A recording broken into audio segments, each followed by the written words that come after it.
Rothstein ha descubierto un vínculo directo entre el oscurecimiento global y la sequía del Sahel. Si su modelo es correcto, las emisiones de nuestros tubos de escape y centrales eléctricas eran lo que había contribuido a la muerte de 1 millón de personas en África y afligido a 50 millones más.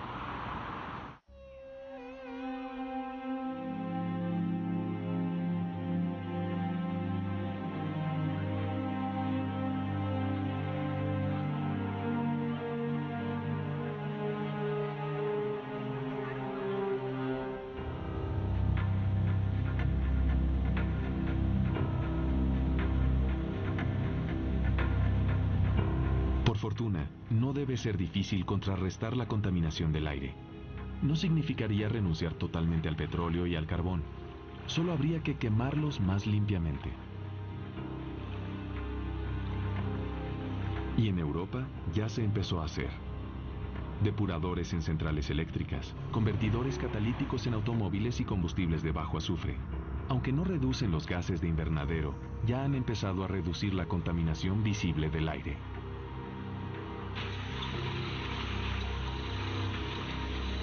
Estas deben ser buenas noticias para el Sahel. Y en años recientes, las sequías no han sido tan graves.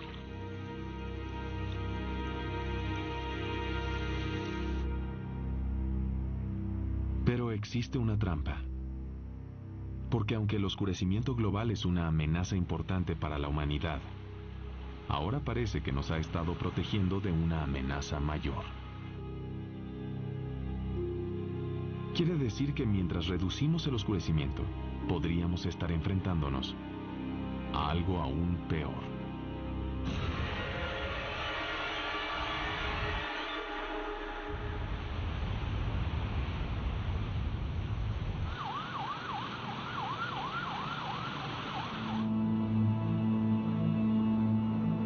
Durante 15 años, Travis ha estado estudiando las estelas de vapor que dejan los aviones de alto vuelo.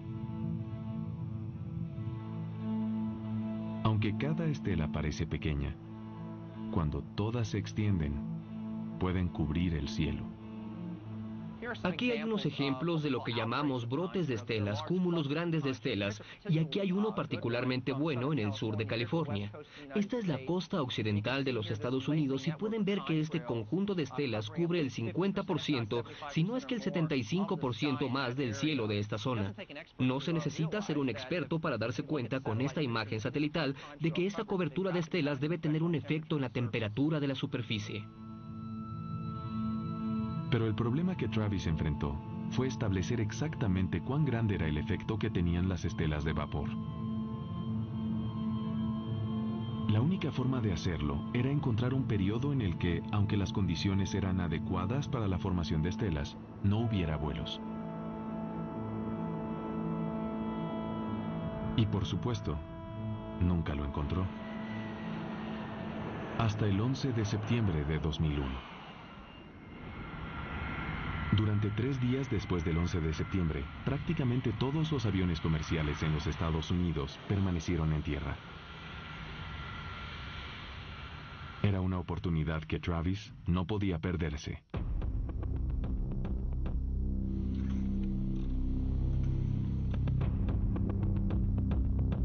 Empezó a recopilar registros de temperatura de todos los estados de la nación. Inicialmente recopilé datos de más de 5.000 estaciones meteorológicas en los 48 estados adyacentes, las zonas más afectadas por la falta de vuelos.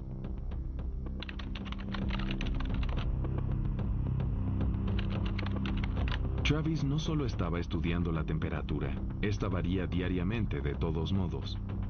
En cambio, se concentró en algo que normalmente cambia lentamente: el rango de temperatura.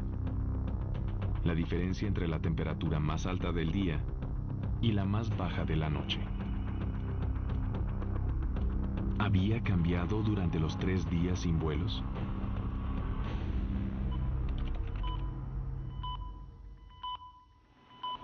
Cuando empezamos a estudiar los datos climáticos y la evidencia empezó a crecer, me entusiasmé mucho. Los resultados eran mejores de lo que esperaba. En este periodo de 3 días que precedió al 11 de septiembre, vemos un valor ligeramente negativo en rango de temperatura con muchas estelas de vapor como era normal. Luego tenemos este pico repentino aquí en el periodo de 3 días subsecuente. Refleja falta de nubes, falta de estelas, días más calurosos, noches más frías, justo lo que esperábamos, pero incluso más de lo que esperábamos. Esto indica que en este periodo de 3 días hubo una disminución repentina en el oscurecimiento global que causaban los aviones. Fue el mayor arco de oscilación de temperatura en los últimos 30 años.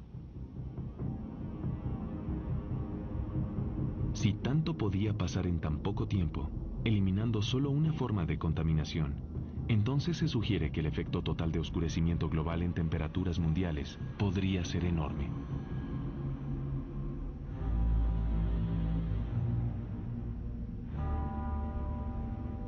Pero aquí viene la sorpresa al final de la historia. Si se resuelve el problema del oscurecimiento global, el mundo podría calentarse considerablemente.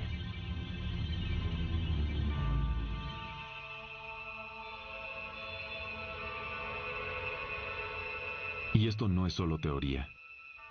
Puede que ya esté sucediendo. En Europa Occidental, los pasos que se han tomado para reducir la contaminación por partículas han empezado a dar frutos en una mejora notable de la calidad del aire e incluso una ligera reducción en el oscurecimiento global durante los últimos años.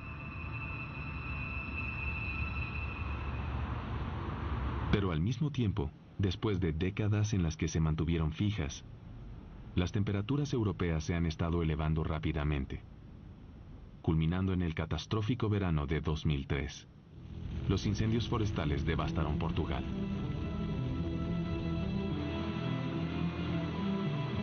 Los glaciares se derritieron en los Alpes. Y en Francia, la gente murió por miles.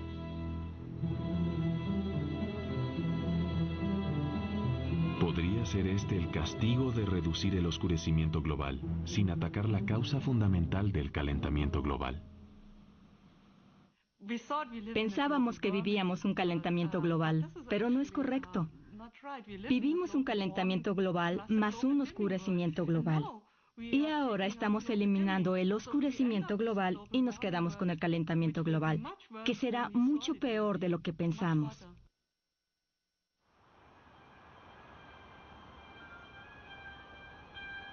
Esta es la esencia del problema.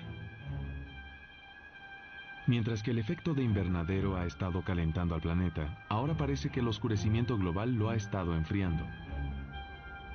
Así que el calentamiento causado por dióxido de carbono nos ha sido ocultado por el enfriamiento causado por la contaminación del aire. Pero esa situación ahora está empezando a cambiar. Si no tomamos medidas, tendremos una situación en la que el contaminante que enfría se reduce, mientras que el contaminante que calienta aumenta. El dióxido de carbono estará subiendo y las partículas bajando. Eso acelera el calentamiento. Es un mal doble. Menos enfriamiento y más calentamiento al mismo tiempo, y ese es un problema.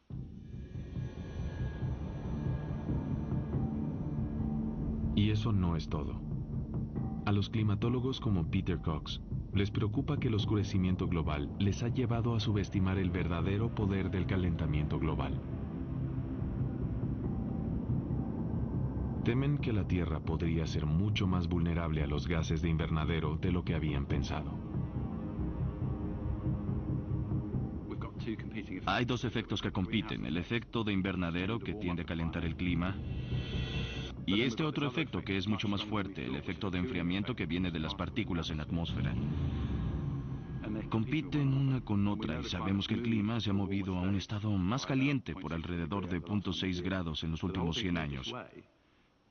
Si el enfriamiento es más fuerte de lo pensado y el calentamiento también, quiere decir que el clima es más sensible al dióxido de carbono de lo que se pensó y que nuestros modelos podrían ser menos sensibles al dióxido de carbono.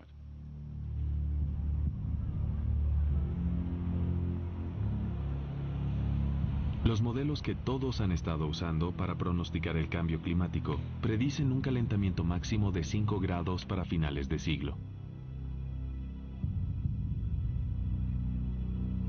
Pero Cox y sus colegas ahora temen que esos modelos puedan estar equivocados.